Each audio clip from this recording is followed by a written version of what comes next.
What is going on, Panther Lair? We are back talking about the Pittsburgh Panthers loss on the road to the Florida State Seminoles this past Wednesday. Now, for this very first video here in this breakdown, I want to talk about what I think Pitt's offensive game plan was going into this. It's pretty straightforward. Knowing that Florida State was going to switch everything, particularly in ball screen situations, they opted not to run a lot of like their standard sets and actions. You don't see a lot of zoom. You don't see a lot of those flex cuts, not a lot of chin action, those types of things. And instead, they hunted matchups in these situations. And so they really wanted to go after Florida State's Malik Ewan. And I don't think that was a mistake. It's just they weren't very successful in doing that, particularly Damian Dunn. So we're going to look at some possessions here, talk about why these things didn't work. Hopefully we get a handle by the end of it as to why they were not successful. So taking a look at this first possession here, this is within the first minute of the game. You're going to see they're going to run like this kind of drag coming out, transition, semi-transition type of set, and they're going to force this switch here for Ewan to be on Dunn. So this is exactly what Pitt wants to do, and he's immediately going to get Ewan on his back hip. Like, this is not a good position for this guy, and he's just going to kind of drive into in behind this roll here by Corin. The low man who is on Ishmael Leggett is clearly committed to stopping this, long roll by Corin. And Dunn does a pretty good job. So on this like stun and recovery, he pauses and waits for Zach Austin's defender to recover here, and then just drives into the recovery. But right here, this is the perfect opportunity to hit Leggett in the corner for a three. He, as you know, fans that watch this game know that Leggett did make a three in this corner off a pass from Jalen Lowe. But instead, because Dunn is really an aggressive player who, is trying to get 2 feet in the paint, he's going to go for a layup here. Doesn't have a great feel for Ewan right on his hip, who's a much larger defender than normal, and then he gets his shot blocked.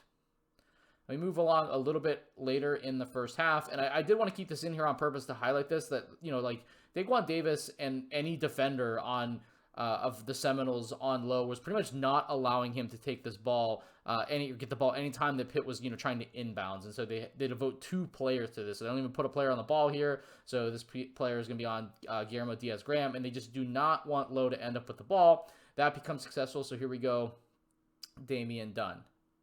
So in this possession here, the other thing that Pitt tries to take advantage is not only trying to take advantage of switching situations, but anytime that Ewan was an off-ball defender on the strong side, like his ability to quickly cover ground wasn't great. And again, Pitt had a lot of success doing this in the second half, but they don't take enough advantage of this, I think.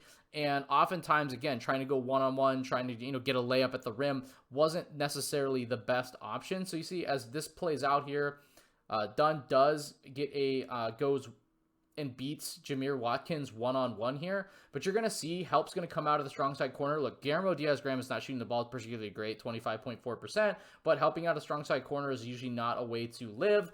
And right here, this is like the perfect time to just get Guillermo in the corner, get him a good look. Or, honestly, this could just be like a lob over the top. It could have maybe got Corin involved. Cam Corin did not have a good game at all. But instead, Dunn, again, opts to try to lay this ball in. I don't know, like this isn't like a terrible attempt. Maybe he takes off just a little bit too early. It doesn't get a foul call and leaves this ball short, and Florida State is end up going the other way. So again, this is again try to involve Ewan on a switch.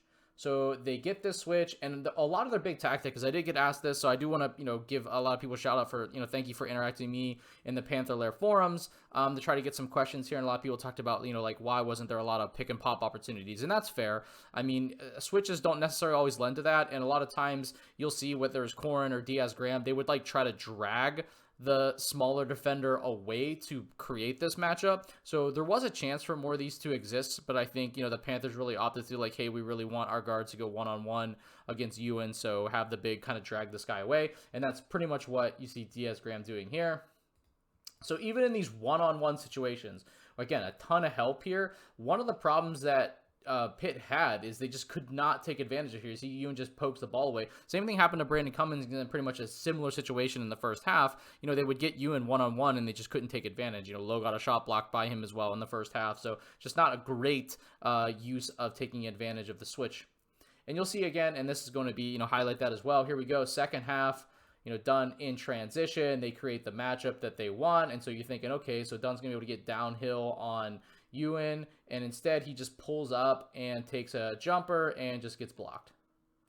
So I don't think that Pitt's game plan to try to go after the slowest footed perimeter player on the floor was a bad idea. They just did not execute it well at all, and then didn't really have like a secondary backup plan. And I think one of the things that was a big problem here is that, teams are starting to figure out that like Leggett and Dunn really want to just live at the rim and make layups. And I think the teams are trying to say like, hey, well, if I take away your immediate one pass away off initial penetration to like a wing and make you get all the way downhill, chances are you're going to try to finish. And if you have to finish over a bunch of length, we're going to gamble on that, as opposed to Low, who they understand can like pick you apart at any point, whether that be a shot or whether that be particularly a pass back out to the perimeter. And so they play the two guys differently, or those three guys differently. I have a video on that as well, but it's just kind of something to note. I think they realize Dunn and Leggett want to try to get layups, and so they play them differently, and they allow help to like stay in the lane far longer